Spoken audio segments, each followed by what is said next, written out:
In fact, ayon sa salaysay ng ilang beneficiary, ang tupad ay pinapamigay bilang pamasko sa mga kapitan at kagawad sa aming pong minamahal na lungsod ng San Juan.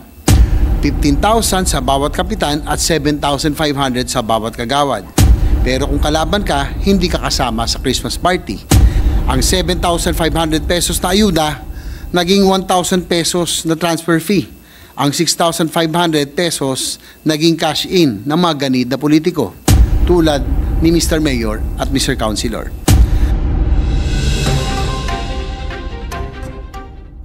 Kanino pangarap nga ba ang natutupad sa tupad program ng DOLE at pati na rin sa ibang social programs? Pangarap ba ito ng mga nangangailangan o pangarap ng iilan lamang? Umaabot ba talaga ang ayuda sa mga kapuspalad? O napupunta lang ba ito sa kamay ng mga ganid na politiko? I ask these questions, Mr. President, as we expose another sordid variant of the so-called ayuda scam.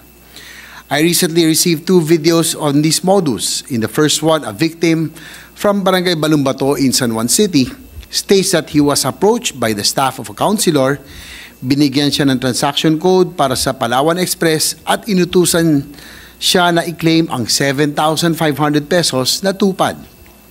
Pero sabi ni Councilor, 1,000 lang daw ang mapupunta sa biktima, sa beneficiary. Ang 6,500 pesos naman, ikakaltas at isasantabi para daw po kay Mayor. I will not name the Councilor or the Mayor, basta pareho po silang tiga San Juan.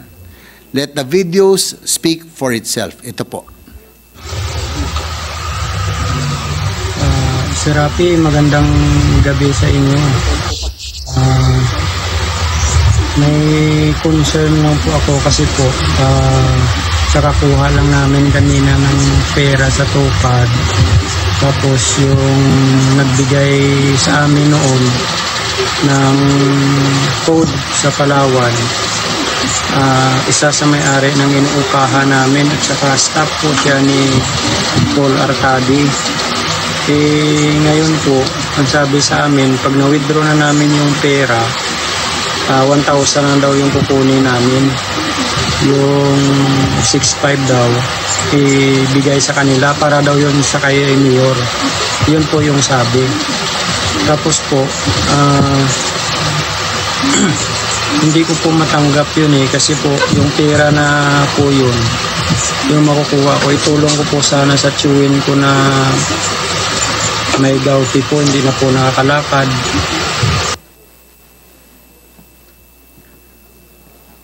We have a second video, Mr. President. Pinapakita naman dito ang mga kasabwat habang kinukolekta ang binibilang at cut po ng mga opisyales. Ayan sinasabi dito, magtatanong ang tao. Baka sinabi ko na sa'yo yan, ay maniwala sa akin. Nasa taas kasi yan. Kakasuhan kayo yan.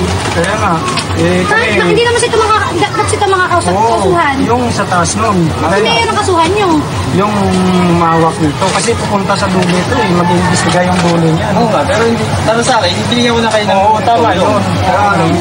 Basta ko dyan. Hindi ko pa nakuha. Hindi. Ay, lahat ng pero, nakapagod eh. Kaya nga, sila nga mayroong ginotsa kasi G. Meron din ako, hindi ko lang ako. Pwede natin ilakad dyan sa nakakataas. Alam mo kasi pinakamano dyan, kahit pa paano, hindi tayo ng trabaho, nagkakaroon naman tayo. Pero alam mo, kinukonsinti natin sila. Yun yung sinabi ko eh. Alam mo, maling-mali yan. Yun na sinabi ko kay Tom. Lahat ng politiko, Parang sinabi ganyan. mong, kinonsinti Ito, 1,000. pag nanakaw. Oo. Basta hindi tayo nagdakaw sila. Eh, ganoon na rin yun, kumain tayo yan sa nakaw. Hindi, pero sino mag-ano, kasi sa atin maliit lang eh. Maliit na kasalanan lang. Hindi tayo, hindi ko. O, isa pa. Ipabilang mo muna dyan.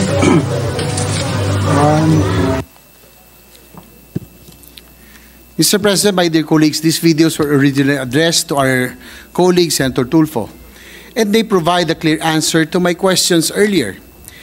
Hindi natupad ang pangarap ng mabiktima ng ayuda scam, pero ang pangarap ng mga opisyales, tupad na tupad. Ang 7,500 pesos na ayuda, naging 1,000 pesos na transfer fee. Ang 6,500 pesos, naging cash in ng mga ganid na politiko tulad ni Mr. Mayor at Mr. Councilor.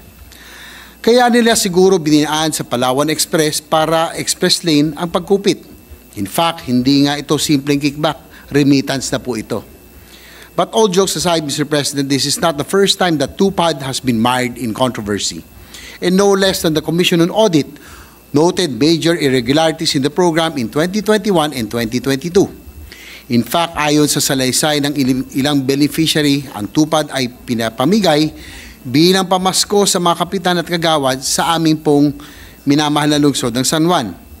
15,000 sa bawat kapitan at 7,500 sa bawat kagawad. Pero kung kalaban ka, hindi ka kasama sa Christmas party. Ang kailangan lang gawin, magbigay ng pangalan at sila po ang tatayong beneficiaries. Pero yun po ang ginagawang pamasko. Mga kapamilya, kamag-anak o kaibigan nila nakapangalan. Dahil hindi nga po eligible ang mga barangay officials sa TUPAD. Yung AIX rin pinamimigay sa mga barangay officials at ginagamit ito bilang incentive sa mga tigas City Hall. For the record, my colleagues, there are about 350 to 500 job order employees in San Juan right now. Dati po, wala na ho kaming job orders, pero ito po, karamihan ay for political accommodation.